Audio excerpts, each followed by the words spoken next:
Hello my dear friends and welcome back to another video. In the Book of Boba Fett, Chapter 1, when leaving the sanctuary on Mos Espa owned by Garsa Fwip, the Twi'lek that Jennifer Beals plays, Boba and Fennec are surrounded by those red fighters that we also saw in the trailers. After Boba is left having to retreat to his Bacta pod, Fennec Shand corners two of them on rooftop. She kicks one of them off and takes the other one as hostage, and the big question that many of us are left with is, who are these fighters working for? Now, I believe that there are three possibilities, and so in today's video we're going to go through them. Let's start with what I think is the most likely option, one which I reiterated in my full episode breakdown, and go check that out if you've not done so already. So this first option is that the fighters are sent by the mayor, but there's a big twist. You see, when the mayor's Major Domo came to visit Boba at Jabba's palace and demanded tribute on behalf of his boss, Boba naturally refused, because the tribute should have been the other way round. Now, even though this Twi'lek was quite a comical character, his parting words were rather sinister. Since Boba refused, he said he wouldn't be surprised if they received another delegation in the near future. Now, I believe that after relaying the message to the mayor, it was not taken well, and so the mayor sent these shielded fighters as a message to Boba, basically pay up or see what happens,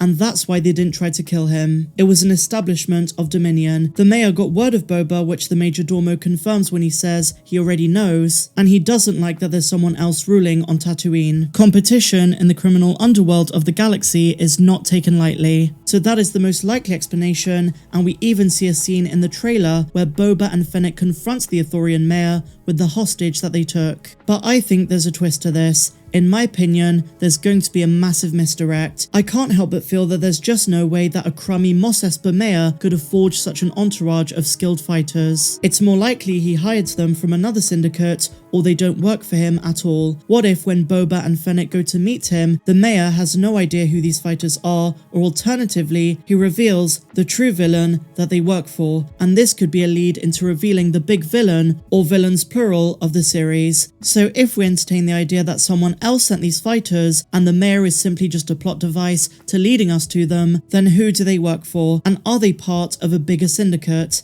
As we know, there is a chance that the fighters work for the remnants of Crimson Dawn. I say remnants because the Crimson Reign comic series has already hinted at Crimson Dawn's demise by the time of Return of the Jedi. But Qi'ra and whoever did survive in that group might still be around, and these fighters might work for her. But aside from Crimson Dawn, these fighters could be the Red Key Raiders from the Aftermath trilogy. This makes sense because it could connect Boba to Cobb Vanth, since the Marshal has been trying to free Mos Pelgo of this syndicate for a while. This group, the Red Key Raiders, came to Tatooine guised as a mining company, but had far more sinister criminal intentions. And given the already existing connection to Cobb Vanth and Boba Fett through his armor, stolen by Jawas, which we are seeing in flashbacks, that was later acquired by Cobb Vanth as we see in Chapter 9 of the Mandalorian, there is already a basis for them to be allies. And I say this because it's in both their interests to rid Tatooine of this despicable group. And then, my friends, option 3, there is the possibility that they work for Garsa Fwip herself. I don't know about you, but I got a very uneasy vibe from her, and it's clear that she's got links to the galaxy's underbelly. Having known Jabba the Hutt and Bib Fortuna after him, and given that she functions as a proprietor for an establishment that would attract all sorts of scum and villainy, I think there's more to her than she lets on, and it's not clear yet if her character is meant to be a villain or an ally to Boba and Fennec. But if she is an adversary, she might have been the one who sent these fighters. It's an unlikelier option, but anything is possible. It's pretty much very open at the moment because the show has not established who Boba's rivals are going to be. But that is coming. I think these red fighters are much more than mere guards for the mayor, and I think he is going to be key in propelling the story of the show in the direction of who Boba is going to be up against. Bear in mind, guys, that the series is set to have some major cameos, and even Temuera Morrison said in a recent interview that there are some wonderful surprises that he hopes don't take away from his own character, which translates to big characters to come. Now, a couple of you have asked me a question that I want to address. You said, how do you know that the mayor is the Ithorian? Because it was confirmed by The Hollywood Reporter in their interview with Robert Rodriguez. So as I say, guys, we haven't had any villains so far, but they're coming. The red fighters and who they work for are going to be key. As I mentioned in my breakdown of Chapter 1, I love the slow burn feel that this series has. A lot of fans are unhappy with this, but please bear in mind, we're just one episode in. There are 6 more chapters to go, and things will pick up.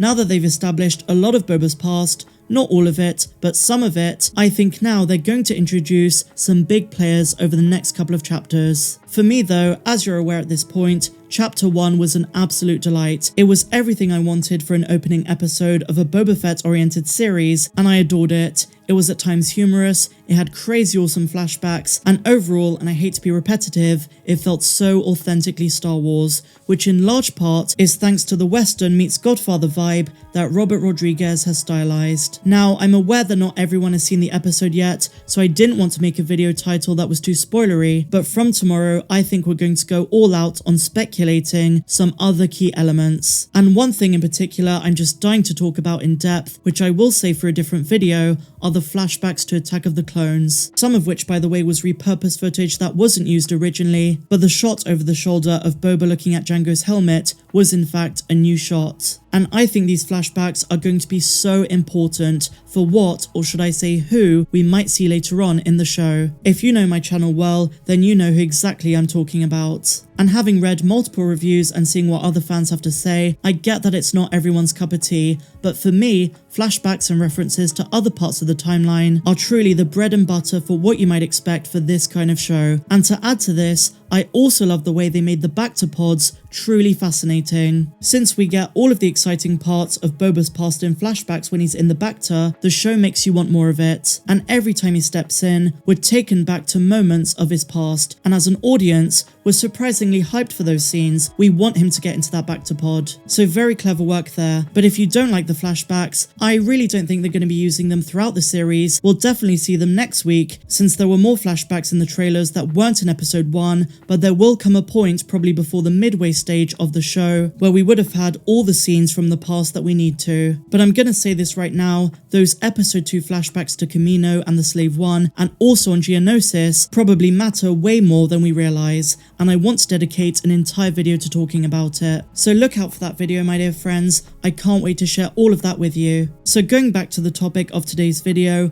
I want to know what you guys think. Who do you think these Red fighters are working for? Are they working for the Mayor, Jennifer Beals' character, or maybe even Crimson Dawn or a big syndicate? There are so many options for who might appear in this series, and truly, given the extent of the galaxy's underbelly, it could be anyone. But the ones I've highlighted in this video, in my opinion, are the most likely. So if you enjoyed this one, my dear friends, please be sure to give me a big fat thumbs up, subscribe to the channel if you're brand new, and a huge welcome if you are, and why not consider becoming a patron? You get access to videos that are not found here on YouTube. You also get access to the Discord server where we have a big old chat about all things Star Wars. But otherwise, my dear friends, thank you so much for watching. I'm Star Wars Meg. May the Force be with you always.